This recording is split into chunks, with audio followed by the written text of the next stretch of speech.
اندر سے اپنے آپ کو حسین بنانا کہ کم سے کم ریسورسز میں زیادہ سے زیادہ لوگ تمہارے ساتھ کام کرنا چاہیں تو لوگ یہ کہیں کہ یار میں اس کے ساتھ اس لیے کام نہیں کر رہا کیونکہ یار یہ پیسے اچھا دیتا ہے. لوگوں کو قائل کرنا میں اس کے ساتھ اس لیے کام کر رہا ہوں یار اس کے ساتھ گروتھ بہت ہے, اس کے ساتھ سیکھنے کو بہت ملتا ہے, چیلنج بڑا ہے اس کے ساتھ, بہت مزہ آتا ہے اس کے ساتھ چلنے کے اندر. اپنی شخصیت کو ان لمحات میں لے کے جاؤ, ان گرائنڈز میں لے کے جاؤ, ان محل میں لے کے جاؤ جہاں پہ تمہارا نفس چیخے مار دے. ان کمفرٹ زون اور کنوینئنس کو چھوڑو گے, دیکھنا تمہارے اندر ایسی ایک امامت آنا شروع ہو جائے گی کہ تم بات کرو گے اور لوگ بیٹھ جائیں گے وہاں پر. باقی سفر یہ لمبا ہے, اس کی لیکچر شاپس بھی بہت لمبی ہیں, اس کی ورک شاپس بھی بہت لمبی ہیں. اگر زندگی کے اندر وہاں تک پہنچنا ہے جہاں واقعی تم ایک امپیکٹ کریٹ کر سکتے ہو لوگوں کے دلوں میں, تم ایک طوفان کھڑا کر سکتے ہو لوگوں کے دلوں میں, تم لوگوں کے دلوں کے اندر وہ انقلاب پیدا کر سکتے ہو کہ وہ کم پیسوں میں تمہارے ساتھ کام کریں, کم پیسوں میں تمہارے لیے والنٹیئر کریں.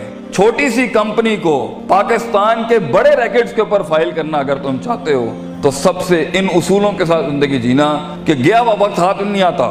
دس از یور ٹائم. فضولیات کے اندر وقت ضائع کرنا ہے, آگے جا کے چھوٹی چھوٹی چیزیں کہاں کام آتی ہیں آپ سوچ نہیں سکتے. کہاں کہاں پر کون سا بیج لگایا ہوا ہے وہ کہاں کہاں پر کیسے جواب دیتا ہے پتہ نہیں ہے. عبداللہ بن مسعود ایک چھوٹا سا بیج تھا آپ صلی اللہ علیہ وسلم کا.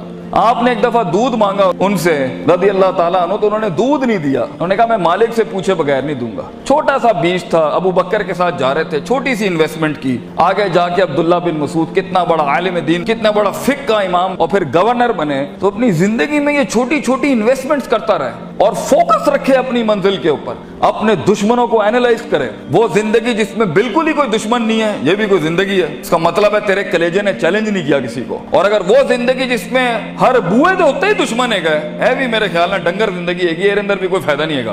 ہر جگہ ہی تو عجیب تیری شخصیت ہے کہ لوگ تو سے چڑ کھا جاتے ہیں. زندگی وہ ہے جہاں دشمنیاں بھی ہوتی ہیں, دوست بھی ہوتی ہیں اور اینڈ میں دشمن بھی. ورائتا نا سیدخلون فی دین اللہ افواجا, تیری فوج کا حصہ بنتا ہے دشمن بھی. زندگی وہ ہوتی ہے کہ جہاں تیری جیت کے اوپر بھی تیرا دشمن کہے یار کیا اس پٹھے کا بندہ تھا جیتنا یہاں پر. اور زندگی وہ ہوتی ہے جس میں دشمن تجھے ہرانے کے بعد بھی کہے بندے کو تو میں نے گرا دیا ہے لیکن جیت وہی ڈیزرو کرتا تھا, پٹھا وہی مضبوط تھا.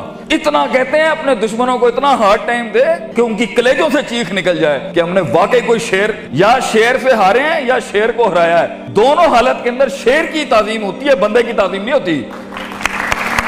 سوال یہ ہے شیر بنو کیونکہ اس کی ہار بھی سمبولک ہوتی ہے, اس کی جیت بھی سمبولک ہوتی ہے. مثال گیدڑ کی نہیں شیر کی دی جاتی ہے, مگر یہ کلیجے چاہیے ان کاموں کو کرنے کے لیے, وہ جگر چاہیے ان کاموں کو کرنے کے لیے. اور یہ چھوٹی سوچوں کے ساتھ نہیں بنتا, یہ 2 روپے کے جھگڑوں کے اوپر نہیں بنتا, یہ 2 روپے کے مسائل پہ نہیں بنتا, یہ ٹھنی چونیوں کے مسئلے نہیں ہیں. یہ تو اپنی آپ کو جلانے اور برباد کرنے کا سلسلہ ہے, تب جا کے بیج اگتا ہے. بہادر شاہ ظفر کہتے ہیں کہ ہر کسی کو پیڑ اور پودا اور پھل بننے کا شوق ہے. Everybody wants to be fruits and apples. ہر آدمی بننا چاہتا ہے کہ میں پھول اور پھل بن جاؤں, لیکن ہم تو وہ کھاد بننے کا کہتے ہیں, وہ بیج بننے کا کہتے ہیں جو زمین میں دفن کرتا ہے اپنے آپ کو, گمنام ہو جاتا ہے. لوگ آتے ہیں اور پھلوں کی تعریفیں کر رہے ہوتے ہیں لیکن وہ بیج دفن کرتا ہے اپنے آپ کو, گمنام ہوتا ہے مٹی کے نیچے. کوئی اس کے دکھوں کو نہیں جانتا, کوئی اس کی تنہائیوں کو نہیں جانتا, اور وہ زمین سے جنگیں لڑ کے اس بیج کو اپنے آپ کو پھاڑ کے ایک درخت بناتا ہے. سارا جہاد وہ بیج کرتا ہے اور سارے فائدے قوم کے پھل پودے اٹھاتے ہیں, تعریفیں سیب اور پھل اور پھول لے جاتے ہیں. بیج کو لوگ بھول جاتے ہیں لیکن اصل بنیاد بیج ہوتی ہے.